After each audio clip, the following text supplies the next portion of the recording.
It's video you can't help but watch over and over again. He definitely seems shocked. Martial arts instructor Meredith Livinggood used her kung fu and Chinese kickboxing skills this week when she says a wannabe robber pretended he was interested in taking classes at 36 Chambers here at the New Orleans Boxing Club in Mid-City. His phone wasn't working, so I got my phone out. She says the guy snatched it out of her hands. He didn't know what was coming to him. I was able to get the phone out of his hand. Once I had the phone and he was restrained like that, he went limp for a second. I kind of pushed him off of me and then was able to get him in the face once and then just sort of herd him away from the studio, away from our students, and get him on his bike and out of here. Meredith Livinggood is not just a martial arts instructor. She has a black belt and learned Taekwondo as a kid. She says throughout the entire scuffle, she didn't feel scared at all. Once I pushed him away, he actually threatened that he had a gun.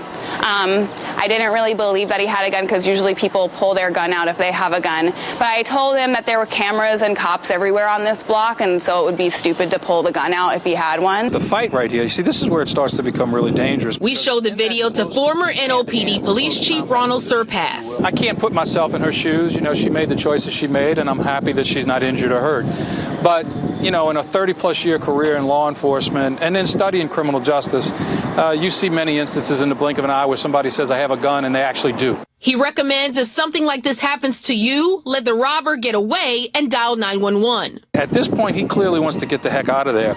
Let him go. Remember his picture, remember his face, remember his clothing, remember his bicycle, remember which way he was going, and call the police. Or you might remember to do what this white guy in downtown Chicago did when one of the fellas rammed his car into the white guy's BMW. He gets out going, oh my God, we just had an accident. Meantime, the black guy is forcing him back to his car with his gun, forcing him to do a carjacking. The white guy pulls the gun out and shoots the bad guy. You might remember that too. It is a serious talk, and it is a talk that parents have to have, often and most often with their son, explaining, son, you may be stopped, you may be arrested, you may be chased, you may even be shot because of the color of your skin. Let's speak truth, that in our America, we have a lot to do to reform our criminal justice system. We must acknowledge where it has been informed by bias, and we must agree that it must be reformed, and we must agree